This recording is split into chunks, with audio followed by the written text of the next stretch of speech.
It's my pleasure now to bring on Khari Brown, who is the CEO of the mentorship organization Spark the Journey. Welcome, Khari. How are you? I'm doing really well. Thanks so much Good. for having me, Denise. Wonderful, wonderful. Glad to have you back. Great to be back with you. And like we said earlier, at an unfortunate time because of especially two Supreme Court decisions issued, was it last Friday, that really have, such a negative impact on Black and brown people in this country. So let's start with the Supreme Court's decision on affirmative action. And if you don't mind, Khari, can you give us sort of the story to how we got to this? The fact that, there's an organization that pushed this. It's been, fighting affirmative action for eons, that it was brought, especially maybe to help by Asian students. Give us that background, if you don't mind.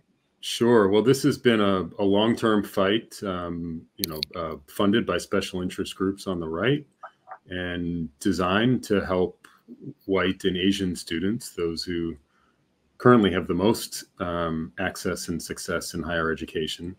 And they were finally successful last Thursday in overturning, what had been about a 50-plus year policy that had done amazing things in American life and helped, to bring about great success for Black and brown people. And, it's a big reason why we see many more Black people in leadership positions than we did 2 generations ago. I said to you before, I'm not sure that I would be here today. Affirmative action had a big impact on my family, first with my father in the early 70s at the beginning of, affirmative action in college. And then later in the 90s with me. And I've seen it time and again with my own students in Spark the Journey, where affirmative action grants Black and brown young people access to spaces where they would not have otherwise been able, to get into. And then with that access, we've seen that Black and brown people have great success.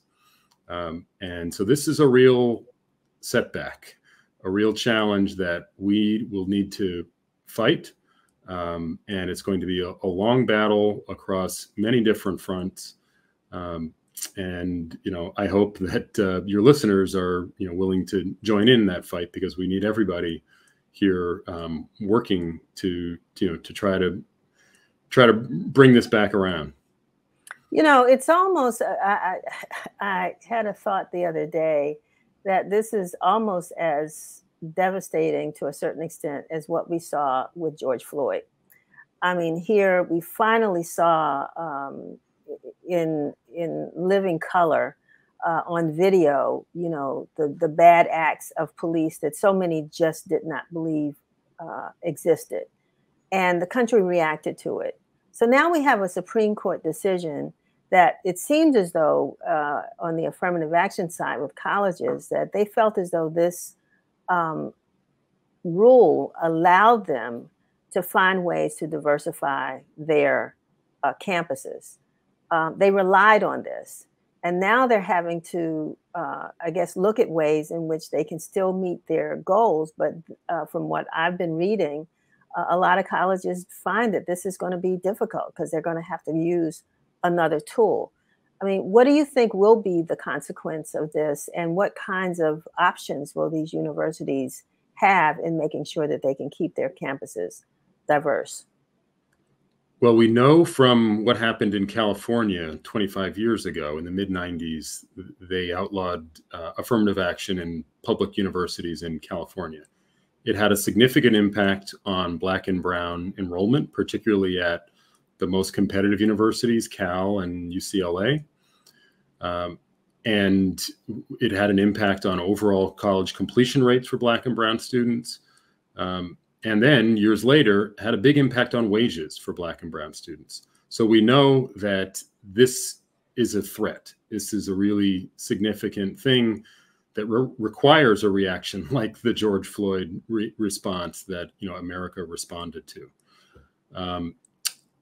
Colleges and universities can make adjustments, and the California system has done that. I think in the elite colleges, the Harvards of the world, they are prepared. Harvard, which has about 8% of its student body is Black, they are prepared to look at essays and use other proxies for race that may be challenged by law. The real concern is at the larger public universities that may not have the time to comb through every single application and may not have the resources that a Harvard does, say, for instance. So this is going to take, as I said before, a significant widespread effort. One of the things that, I know that we can do right now is support more mentoring organizations and organizations like mine that are grassroots and that are here to support these young people who are going to be impacted by this decision.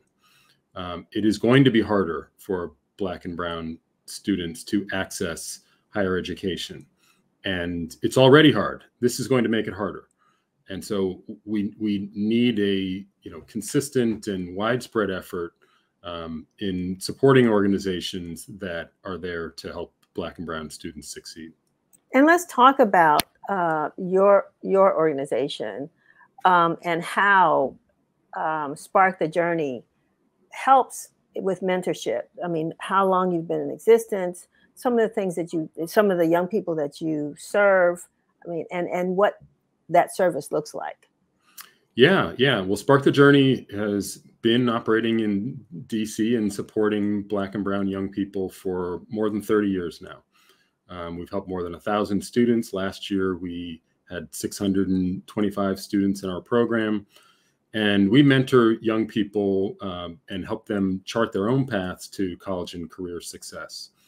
And that's done with volunteer mentors and a guided curriculum and intense staff support for our students and mentors to help them navigate the barriers to success in college and in preparing for the workforce.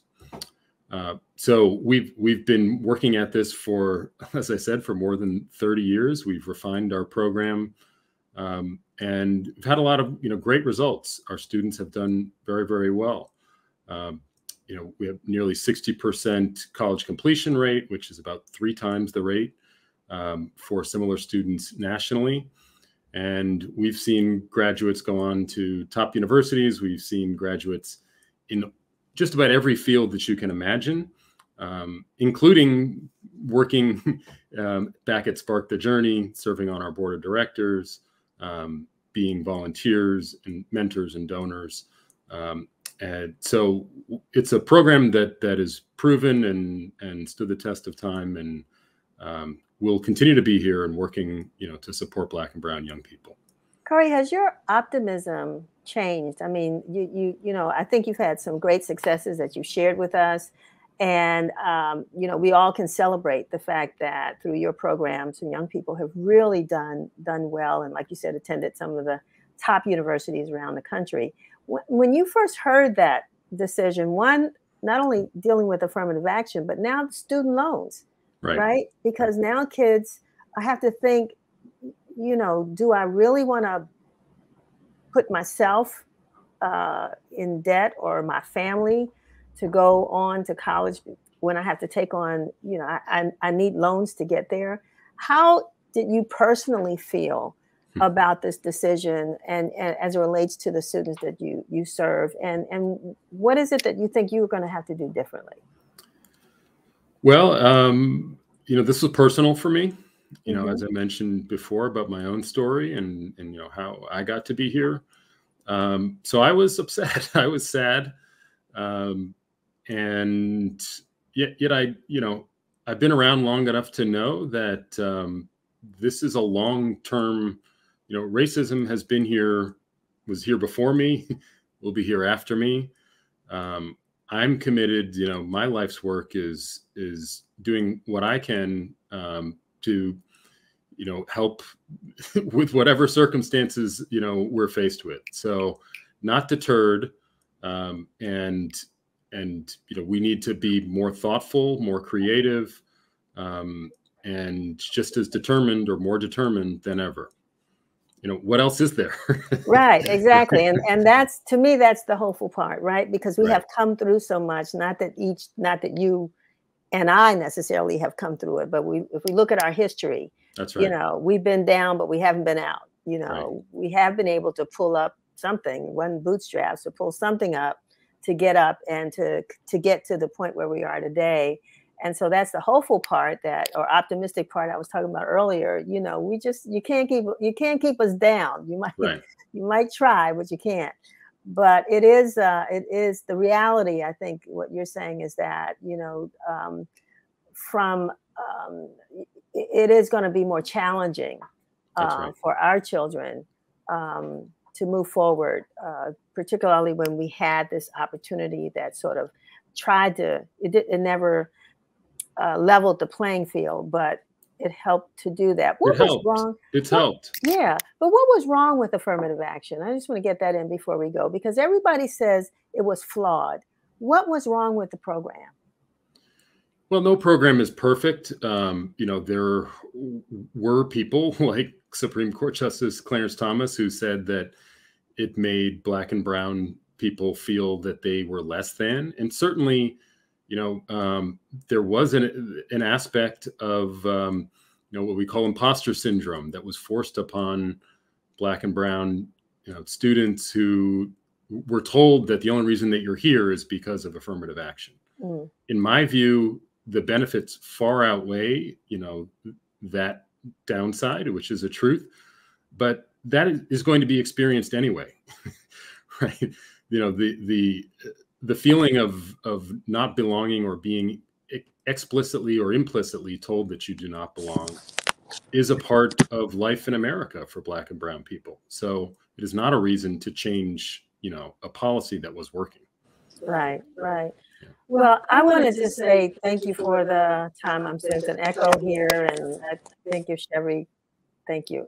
We're having a little technical difficulty on this side, but I just want to say thank you very much for being with us. And we want, to have you back a little bit more often because, there's a whole lot we can talk about with regards to mentorship, helping our students to excel, learning more about your program, and maybe even getting some of your participants on to. We'd love to bring some of our students and some of our volunteers, and anytime, please let us know. We'd love to come back, and thank you for, shining a light on, the importance of mentorship and supporting young people as they're going on this journey, because, college, while is not perfect, is a really important way of achieving economic mobility and success in America. And so we need to keep working on this.